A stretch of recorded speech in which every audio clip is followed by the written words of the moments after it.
La Hora del Café presenta el invitado del día. Henry Medina es politólogo, analista político, comunicador, hasta sociólogo es Herbie. Bienvenido, Herbie. Criminólogo. Criminólogo, abogado. Bueno, feliz bendecido día como siempre a esta, mi casa, Canal 11 del Zulia, 31 años de sintonía y de verdad saludo como siempre a Quique, a todos los que están acá al equipo. Por ahí vienen sorpresas, Quique.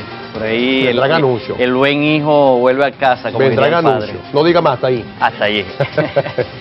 Bueno, estamos metidos en una coyuntura y cito para abrir en este programa, como siempre, a Thomas Hobbes, siglo XVIII. El hombre es el lobo del hombre y allí radican los problemas sociológicos, antropológicos, electorales, económicos y financieros de esta sociedad venezolana.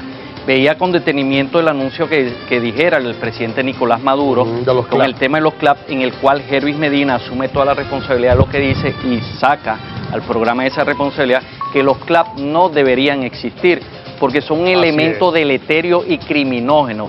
¿Sabía usted que el 85% de la sociedad venezolana es criminal? ¿Por qué? Porque la corrupción es un acto criminal. Cuando tú, Gerardo Luce, agarras una caja de esas CLAP que costaba 10 bolívares, ahora pasa 25.000 bolívares y las vendes en 100.000 o a lo que te dé la gana, eres un delincuente. Bueno, la sociedad se ha dedicado sencillamente a obtener bienes y servicios para lucrarse, enriquecerse y no le importa al pueblo. Chávez una vez dijo al aire en una cadena nacional, es que el hombre que sale a robar por hambre, yo justifico, aquí salía la gente a robar por hambre. Eso se pudiera contextualizar y retrotraer en este momento de aquel que, el señor que me envió el mensaje a mí, que tiene 4 muchachos hasta ahora y no tiene nada del almuerzo y sale a robarse un cable, por ejemplo, para poderlo vender. ¿Eso se justifica? ¿A eso se refiere? Mira, si nosotros justificamos como punta de lanza a la sociedad venezolana de que robar es bueno o cometer cualquier affair para obtener un bien y servicio, señores, entonces tendríamos que agarrar el texto de Víctor Hugo, Los Miserables, y lanzarlos al bote de la basura. Porque sencillamente la obra magistral de Los Miserables, quien la escribiera de pluma de Víctor Hugo, narró la criminología. Él no sabía que estaba narrando la historia de la criminología crítica, y te lo digo como experto. Sí. Fíjate que números, 85% de la población es criminal, chicos. ¿Algún crimen ha cometido uno por ahí? Sí, pero dice, no, es que yo no he robado ni matado. No, pero eres corrupto y eres cómplice de la corrupción. El momento que te tragas una luz roja, eres un criminal. El momento que lanzas la basura aquí al Instituto Niños Cantores y la quemas, estás asesinando la naturaleza y eso es un crimen de lesa humanidad. Mira, dirá la gente que te está oyendo, pero es que incurrimos en actos criminales porque no hayamos qué hacer con el perro que se me murió y la gente de sanidad no me la va a buscar. Me convierto en criminal porque tengo que tirar la basura en la avenida porque las moscas ya no las puedo en mi casa. Me convierto en criminal porque el litro de aceite que yo compré en 20 bolívares me lo quiere vender en 600 bolívares. Y bueno, esto... Hay responsabilidad de los que nos gobiernan en estos actos criminales que cometemos. Para meterme yo también, que yo soy un criminal también, Herbie. Mira, el acto criminal es personalísimo. Pero de los actos criminales que hay ahorita contra la naturaleza, crímenes de lesa humanidad que están tipificados, eso es novísimo. Eso es del siglo XXI. ¿El gobierno es responsable de lo que está sucediendo?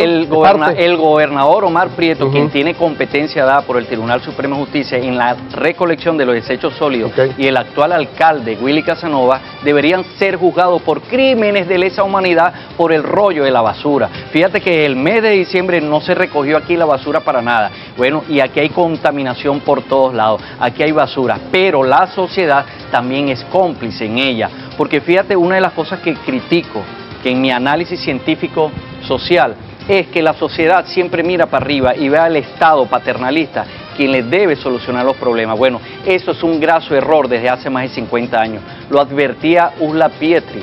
Decía, mira, pero es que no podemos decir que el Estado maneje todas tus necesidades, ni todas tus riquezas, porque es un graso error. Aquí se habla de un sistema capital y Venezuela nunca fue capitalista y nunca fue liberalista, y tampoco es socialista, es pendejista, porque siempre como un pendejo está buscando a un mesías que te resuelva la situación. Yo contigo debatía hace poco de que no debemos pedirle al Estado lo que no tengo, debo suministrármelo yo mismo, porque ese es el sentido antropológico de las cosas. Pero es que el Estado venezolano, las políticas son netamente populista, donde han acostumbrado, esto lo digo con mucha responsabilidad y con mucha lástima además, han acostumbrado a la gente a la miseria, a entregarle un bono creyendo que le va a resolver el problema del bono, que le entregaron esto, que le regalaron aquello. Y hace mucho tiempo, uno de los líderes de la revolución, Giordani, dijo, se acabó lo regalado, hay que producir. Es parte de la política del Estado, mantener este Estado, mantener a las personas, un porcentaje bien importante, esperando una dádiva. Hervis Medina, pregunto. Sí, pero el dilema es que tenemos que cambiar esa pirámide, porque la pirámide está invertida. El Estado, a través de la Constitución, dice que va a proveer todos los bienes y servicios, y es una gran mentira. Es mentira. No provee nada, no provee ni siquiera el 10% de la cosa. Pero eso es bueno porque a través de la teoría del caos, que establece un estado deleterio y criminógeno como es el venezolano en este momento, sencillamente se van a atomizar las instituciones y va a llegar un momento, un renacer. Va a renacer la sociedad venezolana, pero debemos darnos reglas nuevas. Y la primera regla es que debemos producir lo que necesitamos y no depender del Estado. Yo coloco en clase el ejemplo del gobierno estadounidense, quien no se mete en los asuntos de la sociedad, de la producción, solamente regula cosas verdaderamente importantes como seguridad para la nación. Pero el dilema antropológico es que tú, como ser humano, debes salir a buscar proveer tus bienes y servicios. La mujer acomodar las cosas, dar higiene y seguridad y mantener a los muchachos. Ese es el orden antropológico de la cosa. El dilema es que nosotros permitimos que este gobierno represente a un Estado totalmente criminógeno y deleterio. Entonces, ¿qué quiere decir? Que la respuesta está en cada uno de los venezolanos. Matemática elemental, propiedad asociativa, A más B es igual a C. Existen 20 millones y medio de electores. 6 millones son del Partido Socialista Unido de Venezuela. El resto, 14 millones, son meramente opositores. Y entonces, ¿cómo es que una minoría es mayoría electoral? Porque sencillamente está establecido el Estado criminógeno y deleterio. ¿La oposición es cómplice de esto, de lo que está sucediendo? Pregunto. Mira, el liderazgo de la oposición es cómplice y partícipe de que Venezuela llegue a un estatus de ser criminógeno y deleterio. ¿Por qué? Porque no ha tenido todavía, históricamente uno le pide a los partidos tradicionales y emergentes del liderazgo opositor los planes para los próximos 10, 5, 15 y 20 años. Correcto, dígame rápidamente, antes que continúe con la explicación de la responsabilidad de la oposición, no son gobierno, correcto, pero la responsabilidad de la oposición. Entonces dígame, ¿por qué es criminógeno y por qué es deleterio? Bueno, un Estado es deleterio cuando llega a la maldad que huele a azufre, en coloquial. La maldad pura, esa maldad de Belcebú, de Luzbella, de Lucifer, como le quieran llamar, porque es un Estado que está compuesto por los ejes del mal más puro. Mira, es sencillamente una cuerda de delincuentes quienes gobiernan, y es criminógeno porque la sociedad participa de ella también. Tú dices que la oposición no es gobierno, claro que sí. La oposición fue gobierno, tuvo gobernadores, tuvo alcaldes, que tuvimos a la alcaldesa Evelyn, quien fue cómplice de este gobierno a través de la desidia y la omisión de no hacer las cosas, porque tú eres criminal cuando tienes una conducta de hacer, pero también cuando abordas una conducta de no hacer, y el Estado tiene las dos conductas. Lo hace mal, hace una política del CLAP totalmente corrupta y deja de hacer una política criminal y una política de salud, y se nos está muriendo la gente. ¿Sabías que, Gerardo, que en Venezuela el año pasado asesinaron a 26.616 personas?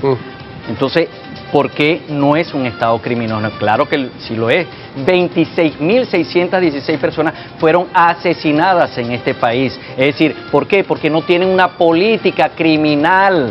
Chicos, existen 25 planes de seguridad desde el año 99 hasta la actualidad y han pasado 17 ministros. Ninguno ha sabido hacer lo mejor que lo otro, y 25 planes de seguridad que uno ha sido peor que otro. Eso es la señal de que no existe una verdadera política criminal para combatir el delito en Venezuela. El delito, y fíjese esto, entonces fíjese frente a esta situación que se vive en todos los niveles, en todos los aspectos de la vida nacional, problemas eléctricos, problemas con los alimentos, problemas de seguridad, problemas de liderazgo político, un problema político serio, financiero. ¿Cómo es que esta gente entonces se mantiene en el poder? Por supuesto que aquí está la Constitución. ¿Dónde está la Constitución? con la Constitución, dentro de ella todo, fuera nada. En los procesos que han ocurrido, ¿por qué gana el gobierno? Mira, Y le quiero hacer la pregunta para que de una vez usted contextualice.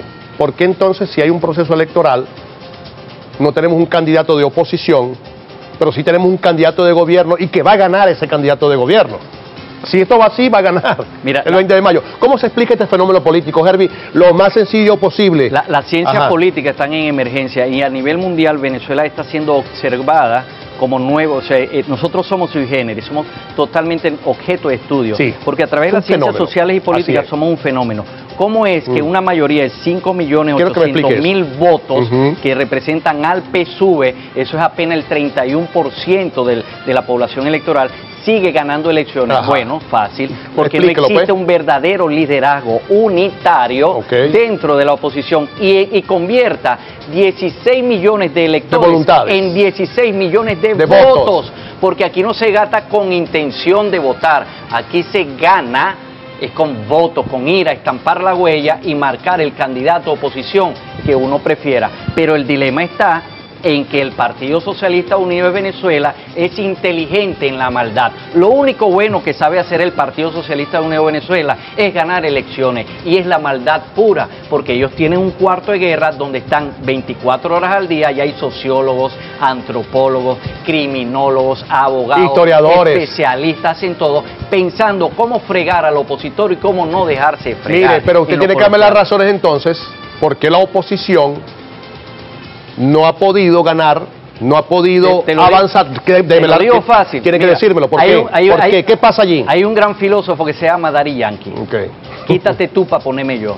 Ese es el dilema de la oposición, del liderazgo de la oposición. Son egoístas, son iguales al gobierno, son destructivos, no le importa que tú pases hambre, porque yo a Luis Florido, que lo acaban de ponchar, ese señor es diputado al Parlatino. ¿Tú sabes cuánto devenga él? $10.000 verdes, uno tras del otro, mensuales, por ser diputado del Parlatino. ¿Usted lo sabía? ¿Por transferencia o efectivo? Porque esa es la pregunta. Porque somos criminólogos. Porque el señor diputado de Apure... Porque la pregunta, disculpe que le interrumpa, Herbie Medina.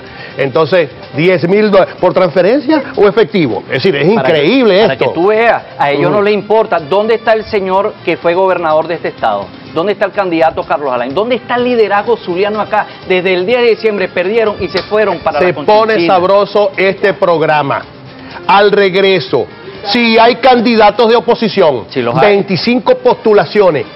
Quiero que me diga entonces cómo es que dice la oposición que no hay un candidato. Se llama así como al regreso, Herbie Medina. Pero vamos a hablar de un criminólogo. Herbie Medina. Herbie Medina también es analista político y pertenece a una fundación que se llama Zulia Productivo. Zulia Productivo es una organización, investiga, hace sondeos de opinión, trabaja con políticos, con empresarios y tienen una visión amplia de lo que está sucediendo en el país. Muchas veces objetivas, otras veces con un toque de subjetividad, como yo siempre se lo he dicho.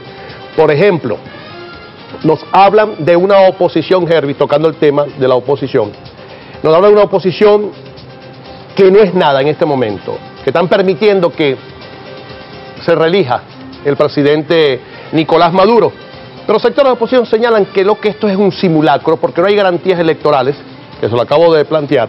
Es un simulacro esta elección, porque las garantías electorales que se están planteando y que se están dando no son las ideales, no son las democráticas, las transparentes, las que deberían ser, Herbie Medina. El dilema está que nuevamente yerra quien dice ser liderazgo de la oposición, para no equivocarme en los términos, sencillamente en el análisis del discurso y en el plan establecido. No existe ningún plan, dicen de que no hay garantía. Mira, es triste ver cuando un líder opositor dice que no hay garantías electorales. Entonces, ¿qué hiciste en participar en las elecciones pasadas y las anteriores? Aquí tenemos un señor que todavía dice ser el gobernador electo, el señor Guanipa, quien sufre del complejo de Penélope, ¿no? El que ganó y no se juramentó. Entonces, por ahí anda todavía Manuel Rosal. Bueno, no sabemos dónde están físicamente, sabemos que existen, pero no sabemos la ubicación demográfica ni en el sitio donde están, porque no nos están representando. Ellos hablan a través de los micrófonos y a través de las redes sociales, pero no te explican a ti como elector cuál es el plan, que se va a hacer. Unos dicen, no participemos en estas elecciones, y otros dicen, participemos, pero no te dicen cómo hacer la cuestión. Si yo te digo que es imposible y no te digo cuál es lo posible, entonces soy un falso profeta, sencillamente soy un falso liderazgo. Entonces yo invito a la sociedad venezolana en elegir el liderazgo. Tú y yo lo debatíamos esta mañana con soltura y de verdad, con crítica de altura, que el problema es antropológico, el problema lo tenemos cada uno de los venezolanos. Siempre le decimos a Dios que nos solucione el problema, pero ¿y cuánto vas a poner tú para solucionar el problema? Te lo preguntaba, entonces, ¿qué hacer? ¿Qué se puede hacer? Porque también te lo dejé en el planteamiento del segmento anterior. ¿Qué se puede hacer? ¿Qué planteamientos hay? ¿Cómo buscar a ese líder dentro de los sectores de oposición, los diferentes sectores de oposición, para que represente a esta persona que elijan los que quieren elegir primero una opción diferente? Sí. Primero cambiar el paradigma, no elegir un líder, sino elegir un liderazgo, que es diferente. Claro. Es un liderazgo, es decir, una sociedad líder, liderada por 28 millones de venezolanos. Y hay sociedades que son así, las sociedades europeas son líderes porque sencillamente la sociedad participa en las tomas de decisiones de ellos mismos, del suministro de bienes y servicios. Y el gobierno lo que hace es regular conductas y participaciones muy pequeñas, es cambiar el modelo político. No hay tiempo, es el 20 son las elecciones. Claro que sí hay tiempo. Hay tiempo de hacerlo, ¿usted cree que hay tiempo? Olvidémonos del 20, dejemos esas elecciones así, pero comencemos a construir una sociedad desde cero. Pero ¿cómo vamos a darle así si se va a reelegir 6 años más el señor presidente? Mira, pero así es fácil, pero es que hay que cambiar el paradigma, debemos cambiar y que la gente, ¿usted cree que la gente aguante, Hervin Medina, claro ¿usted cree que las personas aguanten este sistema que estamos viviendo? Si cambiamos los constructos, sí. Si cambiamos el paradigma, los preceptos, claro que sí, porque si cambiamos a las personas, será el sistema, ¿qué es lo que hay que cambiar? Al cambiar cada uno la individualidad, tiene una sociedad buena. Yo te voy a colocar un ejemplo, lo que hizo Wilner Torres, reunir, fíjate, el aforo del Día Bermúdez es de 1.200 personas, habían 1.500, quedaron 300 personas de pie y en el piso, eligieron quedarse allí. Eso se llama liderazgo. Habían 1.500 personas que estaban convencidas de que iba a ser un exitazo, un show. Imagínate miles de líderes haciendo lo mismo, salimos de la crisis. Ya volvió. El dilema es salir de la zona de confort y sencillamente quebrar todo para cambiar la conducta y obtener nuevos líderes, porque la